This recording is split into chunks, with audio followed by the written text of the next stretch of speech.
2025 আর এই দিনটি pay scale আন্দোলনে নতুন উত্তেজনার সূচনা করেছে।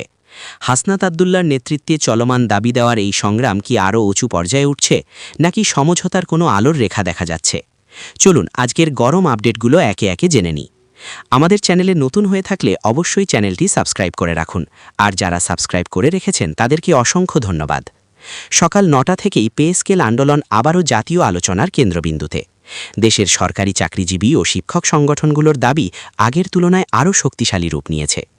গত 5 ডিসেম্বর শহীদ মিনারে অনুষ্ঠিত মহাসমাবেশে স্পষ্ট করে বলা হয়েছিল, নতুন পে স্কেল বাস্তবায়নে অন্তর্বর্তী সরকারের দৃঢ় অঙ্গীকার চাই।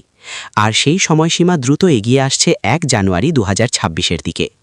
সরকারি কর্মচারীদের অভিযোগ, গত 1 দশক ধরে তাদের বেতন কাঠামো স্থবির অবস্থায় পড়ে আছে।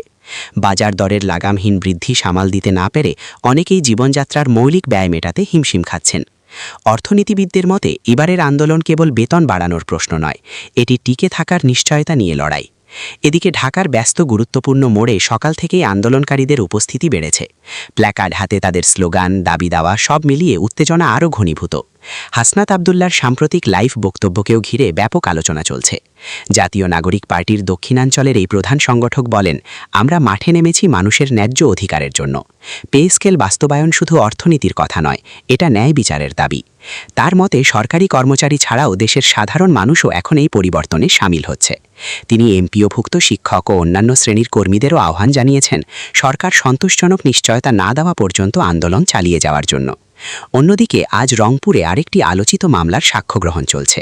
জুলাই মাসের গণ অভ্যুত্থানের সময় নিহত ছাত্র আবু সাঈদের হত্যা মামলার কার্যক্রম আজও জনসাধারণের নজর কেড়েছে। অনেক গুরুত্বপূর্ণ ব্যক্তি আদালতে উপস্থিত থেকে সাক্ষ্য দিচ্ছেন। হাসনাত আব্দুল্লাহকেও আদালতে দেখা গেছে, যা আজকের সংবাদকে আরও বহুমাত্রিক করেছে।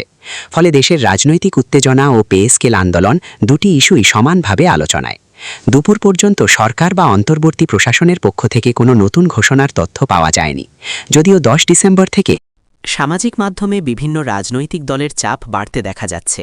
আগেই আন্দোলনকারী সংগঠনগুলো হুঁশিয়ারি দিয়েছে, বৃহস্পতিবারের মধ্যে গেজেট প্রকাশ না হলে কর্মসূচি আরও কঠোর হবে। অর্থ উপদেষ্টা জানিয়েছেন, গেজেট প্রকাশ একটি নির্দিষ্ট প্রক্রিয়ার মধ্য দিয়ে যায় এবং সরকার দ্রুততার সাথে চেষ্টা করছে। তবে এই বক্তব্য আন্দোলনকারীদের মধ্যে খুব বেশি স্বস্তি আনতে পারেনি। বিশ্লেষকরা মনে করছেন, 15 ডিসেম্বরের মধ্যে যদি সরকার স্পষ্ট ঘোষণা না দেয় তাহলে আন্দোলন আরও তীব্র হবে। অনেকের মতে বিষয়টি এখন শুধু সরকারি কর্মচারীর দাবিতে সীমাবদ্ধ নেই, এটি জনমত ও রাজনৈতিক বাস্তবতার বড় ইস্যুতে রূপ নিচ্ছে, যার প্রভাব আগামী দিনের অর্থনীতি ও রাজনীতিতে অবশ্যই পড়বে।